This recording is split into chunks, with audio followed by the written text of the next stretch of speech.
ย้อนน้ำตาซึมอยู่บ่ซึมติพอละติอันพอตู้มาแล้วเด้ยังไงเนาะนั่นเก่งๆโอ้อย่าพูดออกเลยขาขึ้นเลยขาขึ้นเลยขาขึ้นเลยออกเลยออกเลยเราไปทิ้งไว้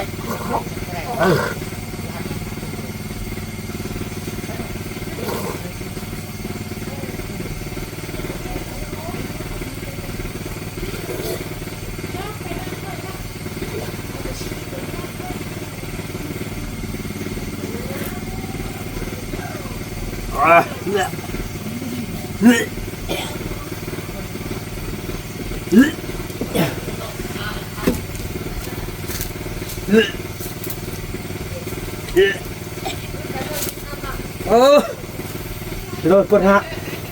พี่กระเทยกดบล็อกเขี้ยวพี่น้องใช่ไหมพ่อมากินใช่ไหมกินตุ๊กพี่น้องกินผมเอาก็ต้องกินบ่ได้เลยกินตุ๊กเนาะ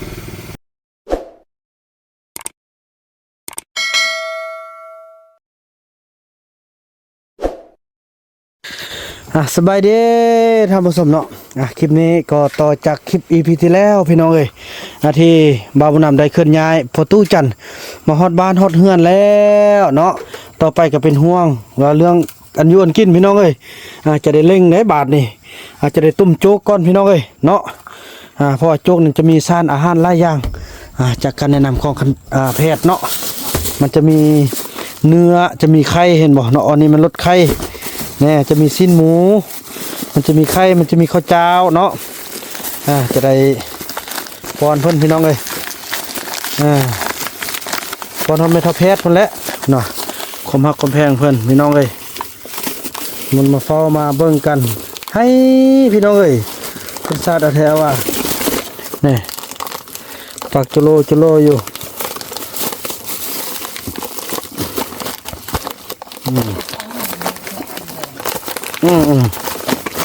พอเขากินกันแหละสำคัญได้พี่น้องผู้เฒ่านี่แหละโอ้หูพัฒนาได้เมทัลเพชรนี่หัวอยากได้นั่นเนาะต้มนี่กินก้อนพี่น้องเลยนี่สนุกกะโอ้ยเบิ่งเบียร์ข้าวแท้ว่าพี่น้องไหมบอกเอาฟืนเอาลวดบอกอนามัยกับสำเร็จหมดพี่น้องเลยฝากไลค์ฝากแชร์ฝากติดตามส่องน้องนกน้อยเด้อผู้ใดอยากเห็นการอนามัยส่งที่บ่าวบุญนำอยู่พุ่นกะเบิ่งเอาพี่น้องความอดทนความสู้ซนแล้วก็เห็นอกเห็นใจแม่ทัพแพทย์พี่น้องที่ว่าขึ้นเป็นห่วงเมียเอาผัวของตัวเองอันได้นำเมื่อไรเนอะดันเมื่อวานโอ้ดันเมื่อวานโอ้ย้อนน้ำตาซึมอยู่บ่ซึมติพอละติอันพอตู้มาแล้วเด้ยังไงเนาะจะได้เกี่ยมมาเรื่องต้มนั้นก่อนนี่สาวนกกำลังไปซอกน้ำเนาะเอาน้องอยู่พี่เปิดบ่ได้เนอะเมื่อวานเมื่อเช้าเนี่ยออกโอ้ติดไหมติดได้ขึ้นเมื่อวานนี่ได้เต็มแล้วมันบ่เบิ้งบอกเขาได้กดกล้าได้แต่ละมือน่ะวันนี้เช้าลี่กับเช้าเฟื่องนี่จะได้บ่เฟื่องนี่นอนนี่ลุ่มเต้บัดนี้น่ะนอนลุ่มเด้อบอกไอ้เฟื่องเด้อนอนบ่ได้อ้าวอย่าไปเว้านอนบ่ได้ว่าตัวเองแจ้กันยังมานอนได้เฮ้ยว่าน่าบ่คือน่ะตัวหมู่มีแต่เช้าลี่นอนลุ่มอยู่เอาเนาะบัดนี้เนาะย่าสิเด้อคันไอ้เฟื่องแล้วยังมานอนน้ำพาแล้วนอนลุ่มหิ้วสิเด้อเขาเจ้าอยากนอนค่อยแล้วมานอนถ้าบ่อยากมานอนแล้วจะนอนถึงเยอะสิเด้อมันก็มาซะแหละเด้อน้องคือกันน้องลงมานอนลุ่มหิ้วเด้อนอนเฮือนเด้อไอ้ก็สิลงมาเบิ่งของอยู่ของกินนี่เฮาปะไล่มันบ่ได้เป็นบ้านห้างเด้ออยู่ลุ่มไอ้ก็สิแล่นลงมากินข้าวนี่ขึ้นกินข้าวนี่ไอ้ขึ้นไปดูเทิงพุ่นเอาบ่ลุ่มเด้ออย่าตัวไอ้ได้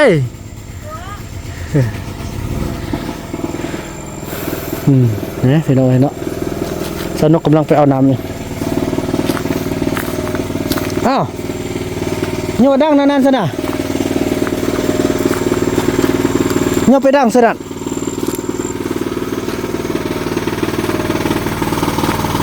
เครื่องเฮากับคนเอามาไว้ที่ศาลาของย่าแม่จันทรีเฮาแล้วเอาลงจำไหมเอาลงจำไหมว่าสวยจังมา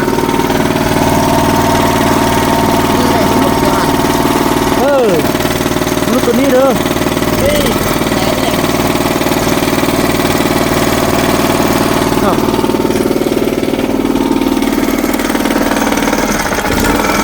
นั่นแหละไฟขึ้นกระยามันเถอะนั่นแหละค่อยกระแตมันไฟขึ้นแล้วไปเบิ่งน้ำดูน้ำมาเราไปเบิ่งดูกันไฟค่อยสิเนี่ยนี่เป็นห้องจะไปให้กระเจ้านี่เนาะเกี่ยวไว้นี่พี่น้องเอ้ย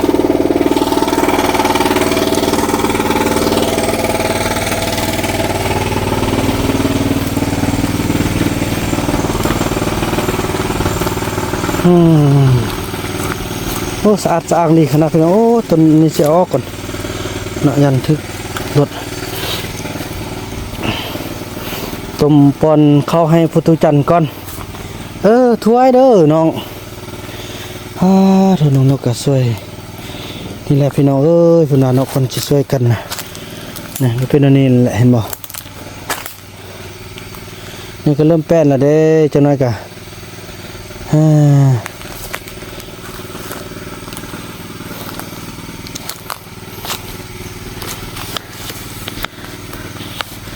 โอ้ยพี่น้องทีละ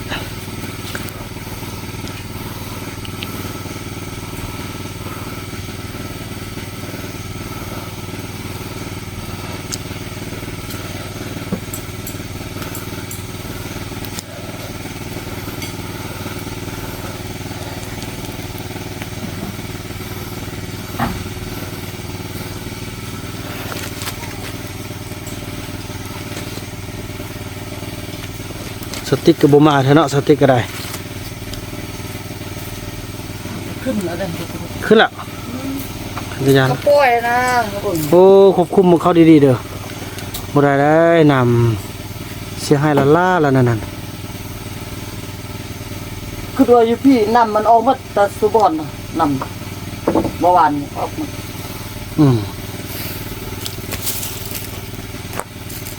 ตัวคือคนไฟนี่ดีจังสุดแล้วเนาะนั่นนี่โอ้นะวิธีเฮานะเนาะ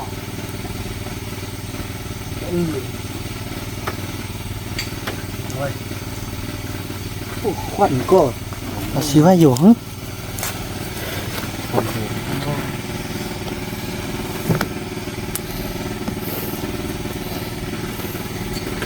จะนี้เจาะแล้ว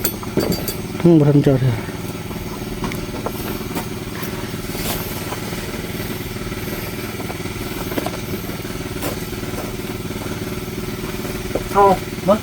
เขาอันสุดนี้เนี่ยเขาลวกหมดเลยเพราะว่าเขาเสียให้ไม่ทำแพ็กกินเลย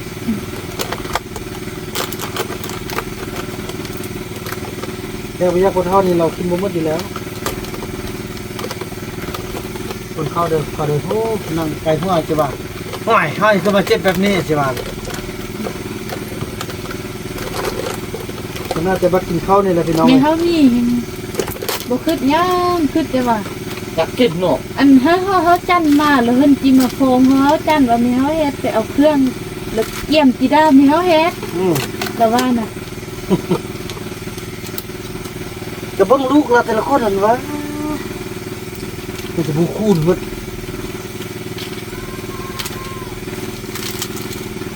ตะกี้นี่มีคนเล่าไปอาศัยน้ำไหนอาศัยน้ำแล้วไปว่าลงทางบูทางไปทางมานะเขาอยู่น้ำงามมันเนี่ยยานมาเข้าสิมักเองโอ้ประเด็นเป็นผู้ชายสิมักเองจ่อไปนำน้องโอ้เขาว่าน่ะตินยันลงห้วยเนี่ยแล้วมันบาปออกเห็นบอกนี่ได้ลูกมากกับผู้ได้กับเป็นอันนั้นเนาะคือเรื่องกับผู้ชายเบิดเลยเขาอย่างว่าอันบับอันสติ๊กเราสิฟังนั่นแหละเราอย่างว่าบับอีนี่คือดิแค่นี้เอง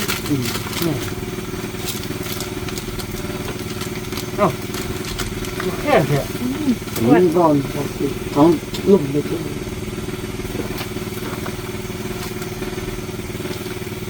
ของใหม่ สร้างเฮ็ดน่ะ ขอไม้ลูกโซ่ อ่อนกระต่ายกินยามาเมียนเลย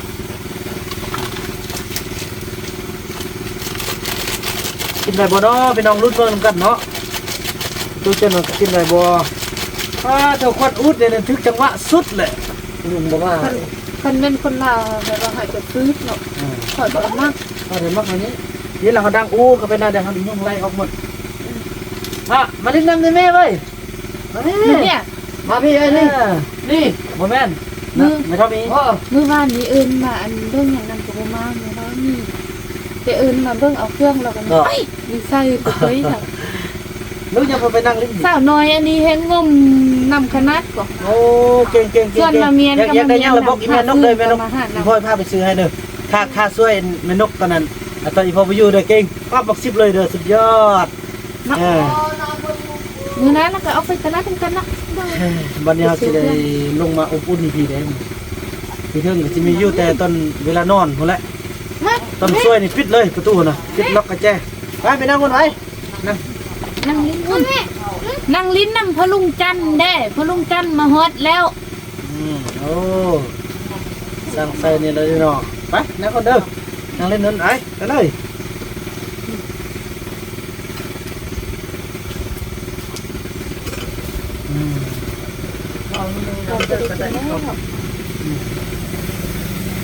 แน่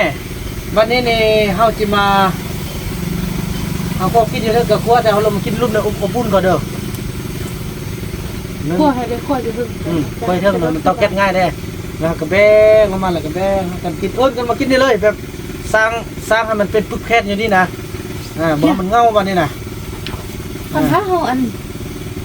เอาไปยกเอาอันโต๊ะหินนั้นมาใส่ที่สุดนี่ บ่ เพื่อกินข้าวมันกินอัน จิบเอวมันขึ้นว่าอันนั้นท่าวอนอันนี้ซัวขาวจะยกไปยกมาจะได้เขาคิดดำนั่นนี่หรือว่าเขาบ้ง คือว่ากินซะหันแล้วที่อันมันเปื้อนมัน บ้ง อย่าง เฮ้ยเดี๋ยวนี้เขาไปเอาไม้โต๊ะไม่ยังตั้งกันเลยนะเขาไอ้ไม้เสื้อเห็นแบบอยู่ป้านะเขาเอาแบบมันเฮียมาใกล้ๆเลยใส่นะ คันมันเฮ็ดหานแบบนี้เฮ็ดจะดี มันนกก็บ่ถือพี่น้องแต่มันบ่รอดยกไปยกมาพี่น้อง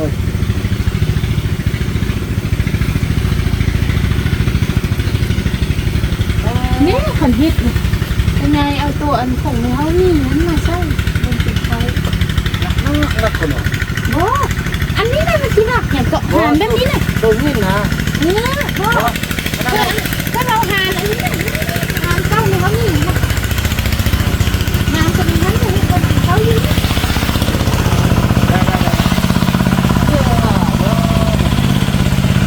แล้วว่าคันกินอยู่นี่มันเกลือนมันเนี่ยตกอย่างนี้มันก็สิเป็นมดเป็นเรื่องเรา คือว่าแม่ก็กินเขานี่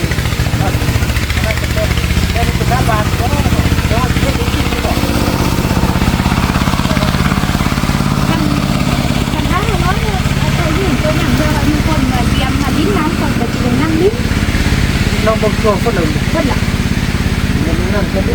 ฉันนี่เลยเนาะเอาเสื้อก็ดีเสื้อมันเพียงนี่เด้อ เปิดปลาให้ปลา อย่างอันนั้นสมัย นี่ปากไก่มันนี่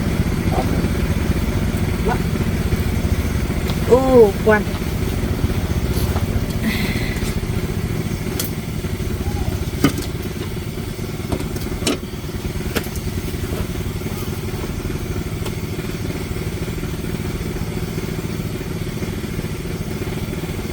ทำน้อยได้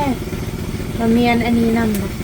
โอ้ดีใจ ทำน้อยไอ้เครื่อง ป้ามันเย็นป้ามันมาดันดีแบบ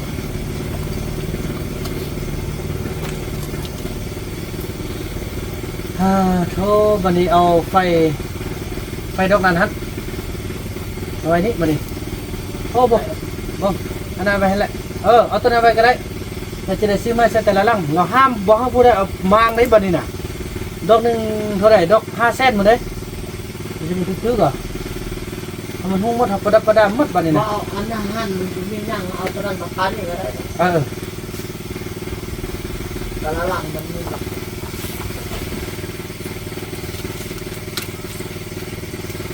บบ ส่งเวลานี้บ่น้องนกเบิ่งนี่เด้อเดี๋ยวสินั่นเด้อมาป้องให้มันนั้นไปเอาดอกไฟบ่มัดไว้เข้ากับ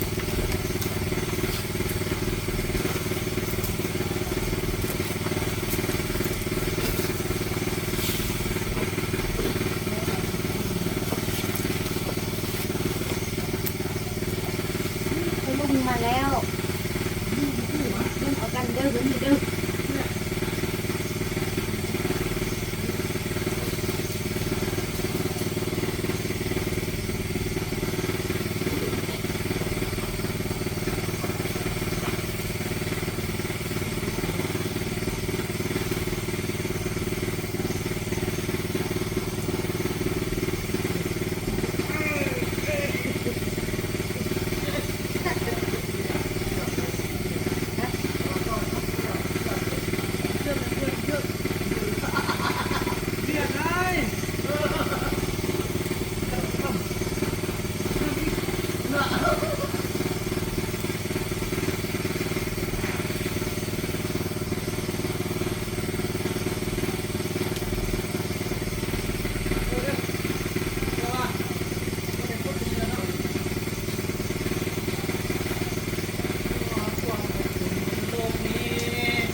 เนี่ยบ่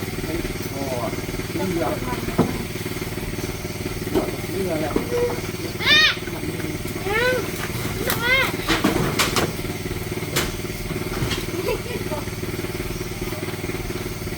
น้องเอาก็ต้องเฮ็ดยาวคือน้องมันเฮ็ดยาวกว่าน้อง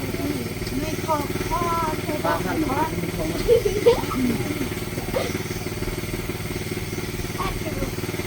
ผู้เดินมาตัดกบขามได้ครับครับ แล้วแหละแล้ว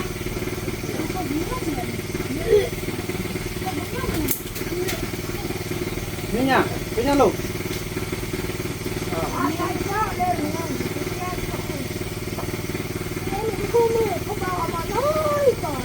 ฮะกูบอกมาได้มาหลอกบอกว่าอ่ะเนี่ย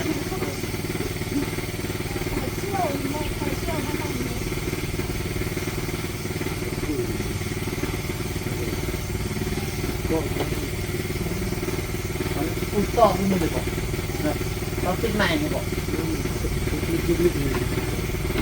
คือเดี๋ยวนี้โอ้ยมันหักนี่เราก็มาเด็กเจ้าพักเลยเอา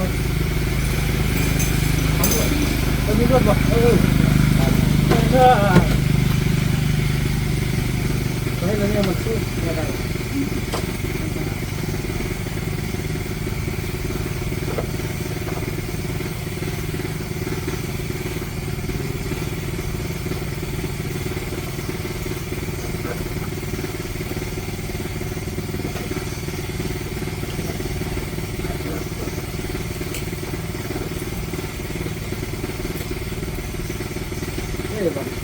คืออยู่ว่าอันนี้เอาเงาๆแล้วเอาเครื่องเขาได้ไปซักอยู่บนเป็นเนี่ย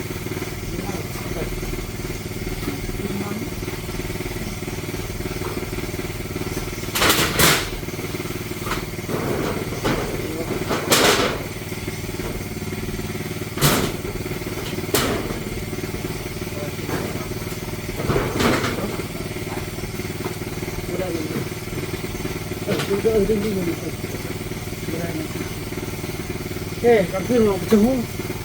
ลงเลยห้ามพอได้ดึงเด้อวันนี้เนาะหุ้งมาในนี้เนาะเนี่ย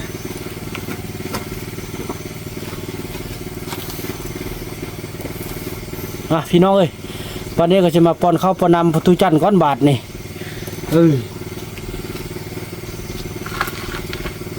อันนึงเข้าไปเนี่ย เรื่องนั้นนั่งนี่คนเลย ตอนนี้มันเย็นไว้เนาะเนาะจะดำขึ้นหมดก็ไม่เลย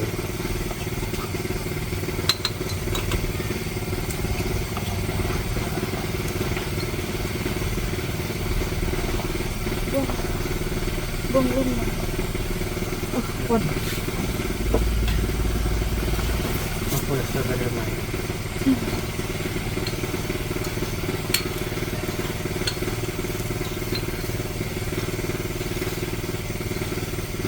เดียวรถดิ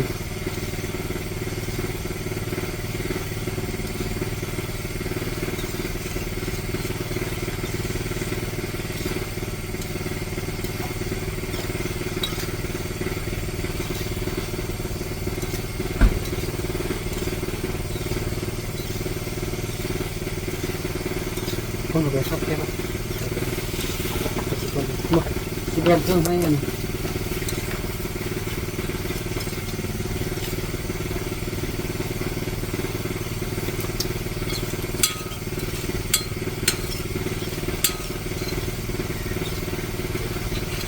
สบายดีมายังบ่เด้ออ๋อข้าวมันเกียงจ้าเพชรนงเอาหนึ่งเกียงน้ำบักสวัสดียักษ์บ่อย่ามาแกงบ่ไปเอาเงินในรถไปน้อง3 โลก็ได้ก็เอา6 โลเด้อไปน้องเอาเงินอยู่ในรถนะน่ะพอดีเอาประตูมาแต่นเสียเพิ่นไปเข้าหม้อกำลังสิปอนเข้าเพิ่นแน่เลยอันไอ้นอดย่าไอ้นอดเทิงพุ่นเข้าประตูพุ่นไอ้นอดเทิงพุ่นก็จะมาไข่มาเกียงเลย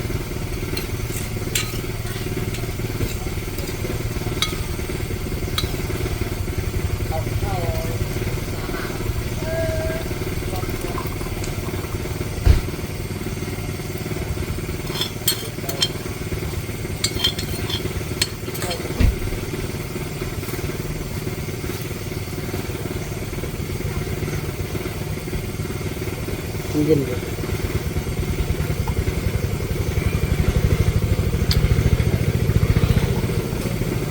นี่ไม่ได้พี่น้องสดกินเลยเพราะว่าทดลองว่าพอตุจันทร์มันสิกินได้สำได้พี่น้อยเนาะเพราะว่ามันยัง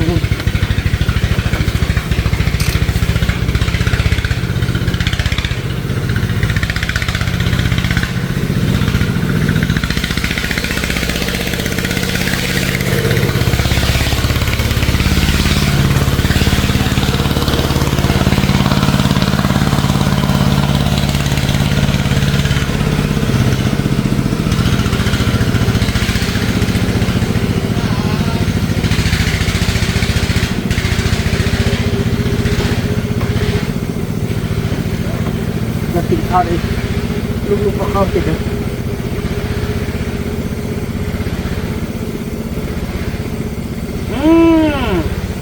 กินได้แล้วเนาะเกี่ยวกับอะไรน้องปุ๊บลื่นถ้ามีแห้งแล้ว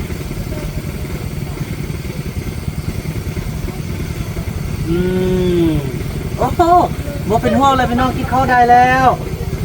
ข้าวได้แล้วกินยาอะไรก็อดเอาเดี๋ยวก่อนนะนั่นเก่งๆโอ้อย่าพูดออกเลยไปขึ้นแล้วเป็นอะไร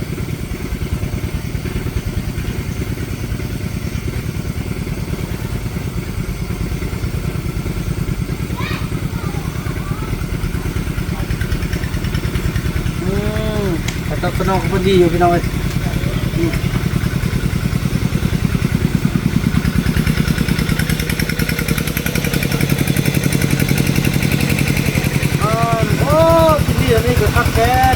บัดนี้นะแง่แล้วโอ้โหหมดยากละกินได้แล้วให้เลยให้เลย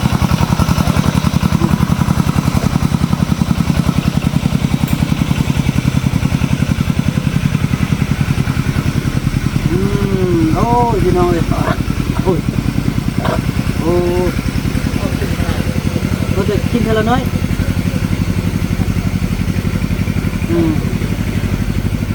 นั่นเนาะเราแจ้งกันพอละโอ้ไอ้โอ้หมดเอ้า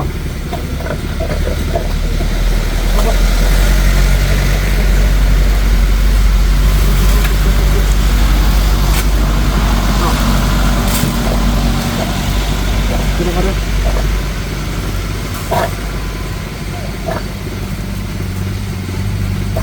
เล็กน้อย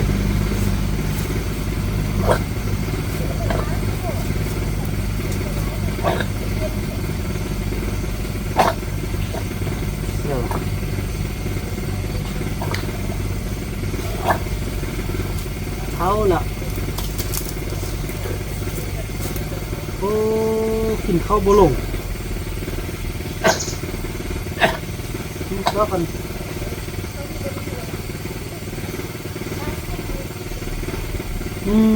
พี่น้อยกินข้าวโบลงให้ได้ได้ป่ะฮะ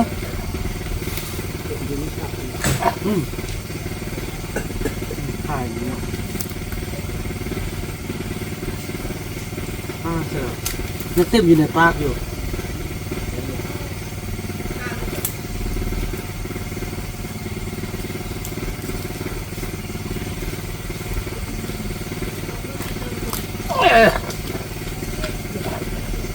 โอ้บุกินข้าวใดใช่ไหมล่ะพ่อ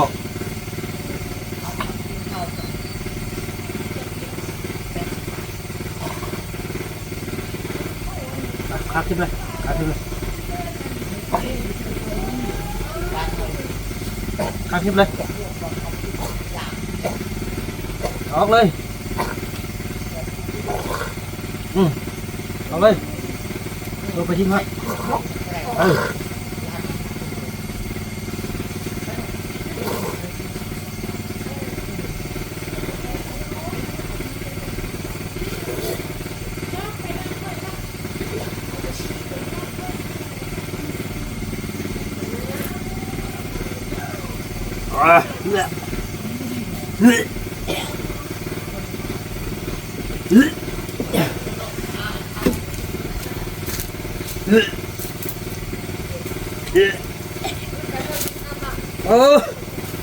พี่น้องปวดหัก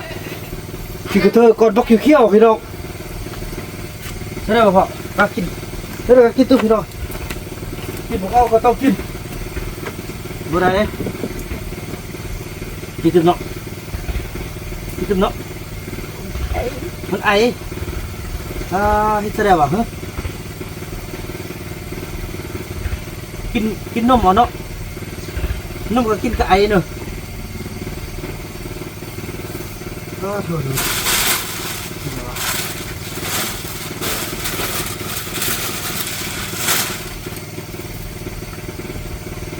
เมื่อนี้ทำไมเท่ากินเลยกินเลยมากินไม่ทำแม่มากินมาเกียง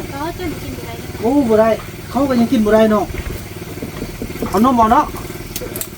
โอ้ยประตูเอ้ยเห็นอะไรวะพระโจกันยังกินบ่ได้แล้วต้มข้าวก็คือกันบางนี่นะ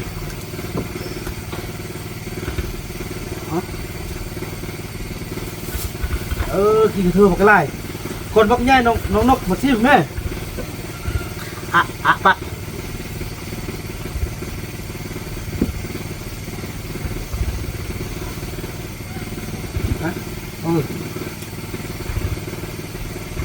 กินแล้วน้อย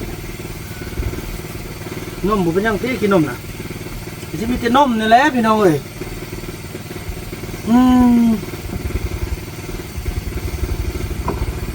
กินได้บอกโอ้นมกินได้อยู่ตอนนั้น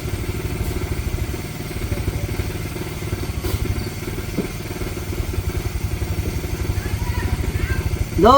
ยขอบใจเด้อมันเด้อโดย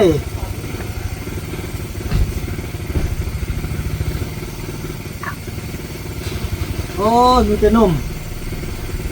ไปซอกซื้อนมมันในไล่รถมาก่อนสนะ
ได้แล้วมันคือ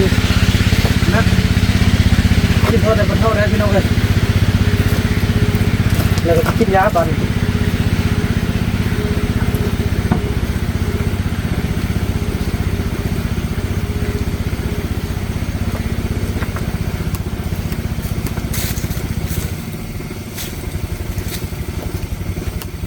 โอ้ย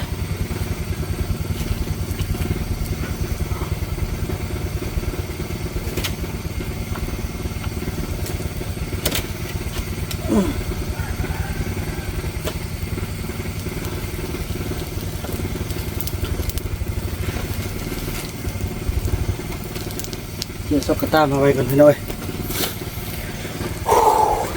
ตัวพี่น้องถ้ากินเท่าน้อยเนาะจะน่าจะกินยาต่อถือว่าโจ๊กนี่กินบ่ได้เลยพี่น้องเอ้ยขนาดว่าโจ๊กเด้อนี่นะบ่มันคิดว่ากินได้เนาะกินได้แล้วก็สิให้กินปานประมาณประมาณมื้ออื่นคันว่ากินได้ปกติเนาะมื้ออื่นบ่มันจะไปต้มข้าวเจ้าเนาะต้มข้าวเหนียวนะใส่หมูใส่ไข่ให้เพิ่นกินแต่มาทดสอบอันอ่อนๆนี่นะโจ๊กนี่นะก็ยังกลืนบ่ได้พี่น้องเอ้ยได้เพียงนมเท่านั้นอันนี้ก็บ่กินซ้ำแน่เฮ้ยอันนี้ไปล้างเลยเด้อไปล้าง